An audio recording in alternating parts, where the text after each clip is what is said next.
আজ আমরা আলোচনা করব কম্পিউটার নেটওয়ার্ক আর্কিটেকচার।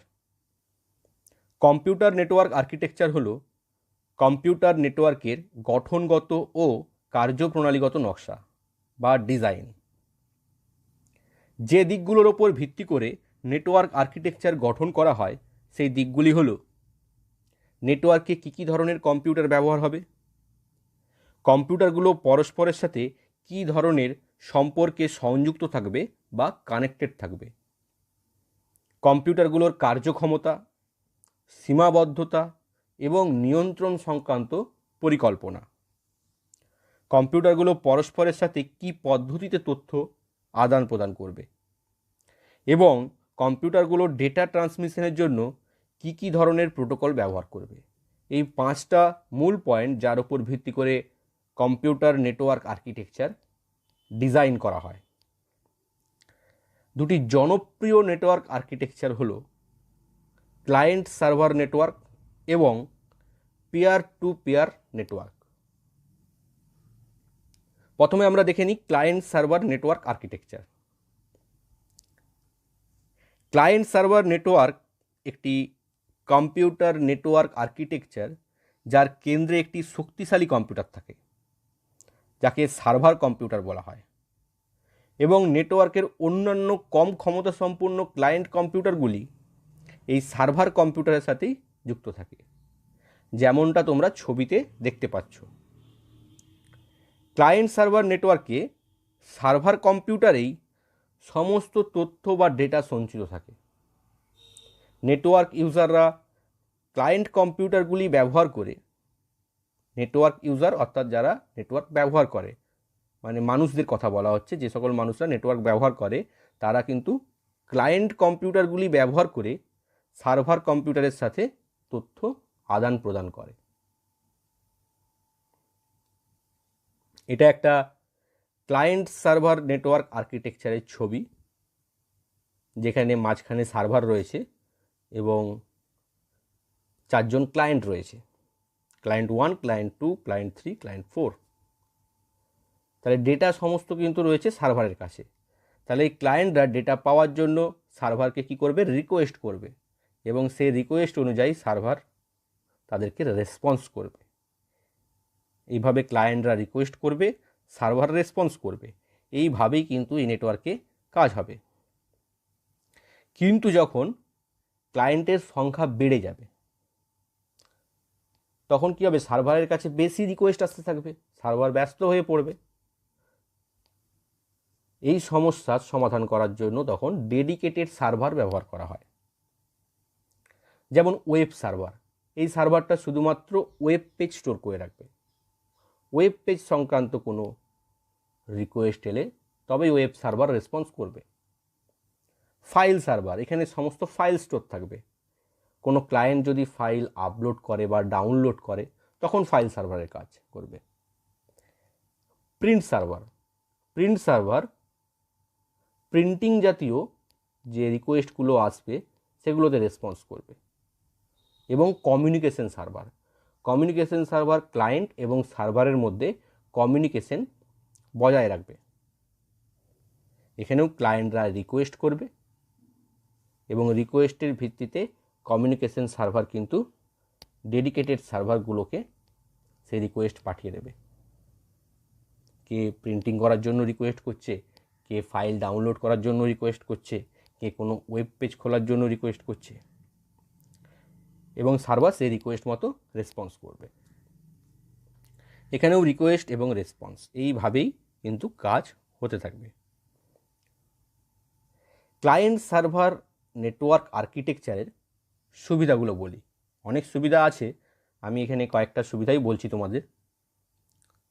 সমস্ত প্রয়োজনীয় ডেটা এক জায়গায় অর্থাৎ সার্ভারে সঞ্চিত থাকে, সুতরাং ডেটা রক্ষা করা এবং অনুমোদন করা এবং প্রমাণীকরণ করা সহজ।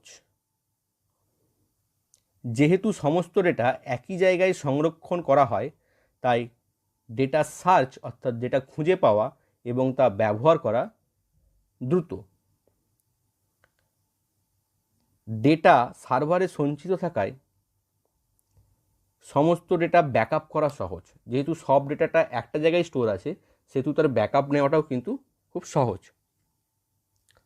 ক্লায়েন্ট কম্পিউটার থেকে নির্দিষ্ট ইউজার আইডি ও পাসওয়ার্ড ব্যবহার করে সার্ভারের সাথে যোগাযোগ স্থাপন করা হয়, যা নিরাপত্তার দিক থেকে ভালো। অর্থাৎ উইদাউট ইউজার আইডি এবং পাসওয়ার্ড কেউ কিন্তু সার্ভার থেকে তথ্য নিতেও পারবে না, সার্ভারে তথ্য রাখতেও পারবে না। এটা নিরাপত্তার দিক থেকে কিন্তু ভালো। কেবলমাত্র অনুমোদিত ক্লায়েন্টরাই ডেটা ব্যবহার করতে বা পরিবর্তন করতে পারবে। যে সমস্ত ইউজার আইডিদেরকে পারমিশন দেওয়া আছে তারাই ডেটা ব্যবহার করতে পারবে এবং পরিবর্তন করতে পারবে। এমনও হতে পারে যে 5 জন ক্লায়েন্ট আছে, 5 জনের মধ্যে 5 জনই ডেটা ব্যবহার করতে পারবে, কিন্তু যে কোনো নির্দিষ্ট 2 জন এমন দেওয়া আছে যারা শুধু পরিবর্তন করতে পারবে। এরকমভাবে তাদের সীমাবদ্ধতা, অর্থাৎ ক্লায়েন্টদের কাজের সীমাবদ্ধতাও কিন্তু এখানে বেঁধে দেওয়া যায়, যে ডেটা সবাই ব্যবহার করতে পারবে কিন্তু সবাই পরিবর্তন করতে পারবে না। মাত্র 2 জন ইউজার আইডি এমন আছে যেখান থেকে পরিবর্তন করা যাবে। এটা করা যায় ক্লায়েন্ট সার্ভার নেটওয়ার্ক আর্কিটেকচারে, তার জন্য এখানে সিকিউরিটি বা নিরাপত্তাও বেশি। সার্ভারটি ক্লায়েন্টদের কাছাকাছি থাকার দরকার নেই, তবুও ক্লায়েন্ট সার্ভার কম্পিউটার থেকে ডেটা দক্ষতার সাথে অ্যাক্সেস করতে পারবে।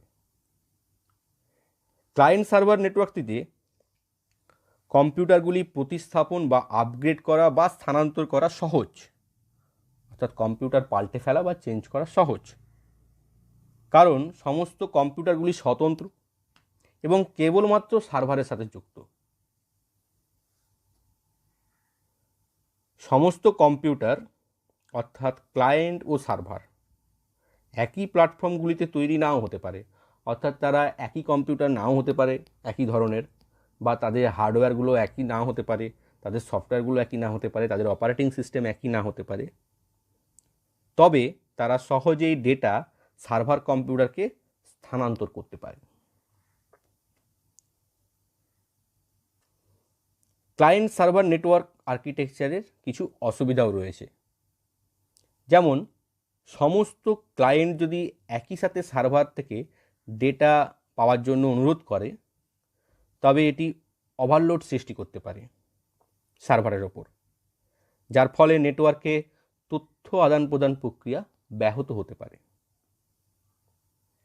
যদি সার্ভার কোনো কারণে ব্যর্থ হয়, ধরো সার্ভার খারাপ হয়ে গেল বা সার্ভারের কাছে এত রিকোয়েস্ট হলো যে সার্ভার আর কাজ করতে পারছে না, এরকম পরিস্থিতি তৈরি হলো, তবে ক্লায়েন্টদের অনুরোধগুলি বা রিকোয়েস্টগুলির কোনোটিই পূরণ করা যাবে না, অর্থাৎ তথ্য আদান প্রদান প্রক্রিয়া ব্যাহত হয়ে পড়বে। এই নেটওয়ার্ক সিস্টেমটি পরিচালনার জন্য বিশেষ নেটওয়ার্ক অপারেটিং সিস্টেম প্রয়োজন। বেশিরভাগ সার্ভারে ইউনিক্স বা লিনাক্স অপারেটিং সিস্টেম ব্যবহৃত হয়।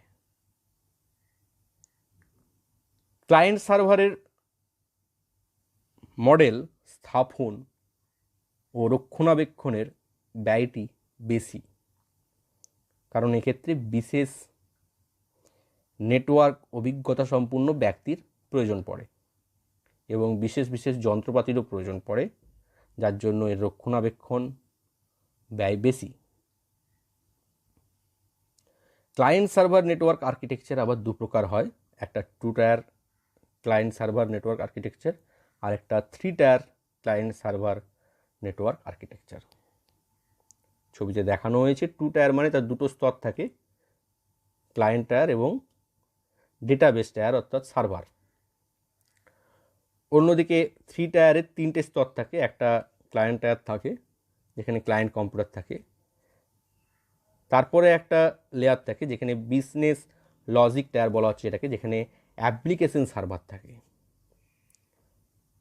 এবং তার উপরে থাকে অর্থাৎ তারপরের যে লেয়ার থাকে সেটা হচ্ছে ডেটাবেস টায়ার বা যেখানে মূল সার্ভারটি থাকে।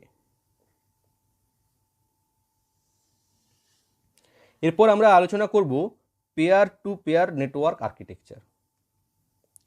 পেয়ার টু পেয়ার বা P2P নেটওয়ার্ক একটি কম্পিউটার নেটওয়ার্ক আর্কিটেকচার। এক্ষেত্রে কোনো নির্দিষ্ট সার্ভার কম্পিউটার থাকে না। নেটওয়ার্কের সাথে যুক্ত সমস্ত নোড বা কম্পিউটারগুলি সার্ভার এবং ক্লায়েন্ট উভয়ের কাজই করে। সার্ভার বলে কোনো নির্দিষ্ট কম্পিউটার নেই, তাই সমস্ত কম্পিউটারগুলোই ক্লায়েন্টেরও কাজ করে, সার্ভারেরও কাজ করে। পেয়ার টু পেয়ার নেটওয়ার্কে সমস্ত ক্লায়েন্টে তথ্য বা ডেটা সঞ্চিত থাকে। তাহলে তথ্য বা যে ডেটা সেটা সমস্ত ক্লায়েন্টেই কিন্তু স্টোর থাকে। নেটওয়ার্ক ইউজাররা ক্লায়েন্ট কম্পিউটারগুলি ব্যবহার করে একে অপরের সাথে তথ্য আদান প্রদান করে। তাহলে এখানে ডেটাটা সবার মধ্যে ছড়িয়ে থাকে, এক জায়গায় থাকে না। এটা একটা পেয়ার টু পেয়ার নেটওয়ার্ক আর্কিটেকচারের ছবি দেখতে পাচ্ছ, যেখানে 4টে ক্লায়েন্ট রয়েছে এবং তারা পরস্পরের সাথে যুক্ত এবং তারা পরস্পরের সঙ্গে তথ্য আদান প্রদান করতে পারছে।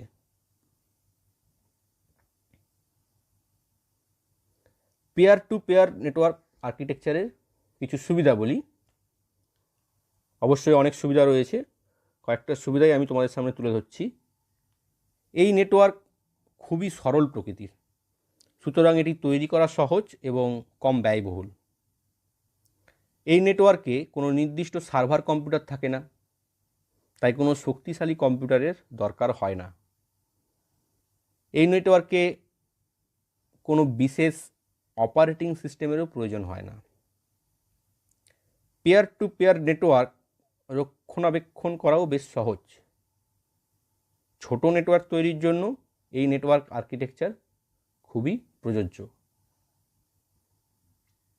অসুবিধাও কিছু রয়েছে পেয়ার টু পেয়ার নেটওয়ার্ক আর্কিটেকচারের, সেগুলো বলি।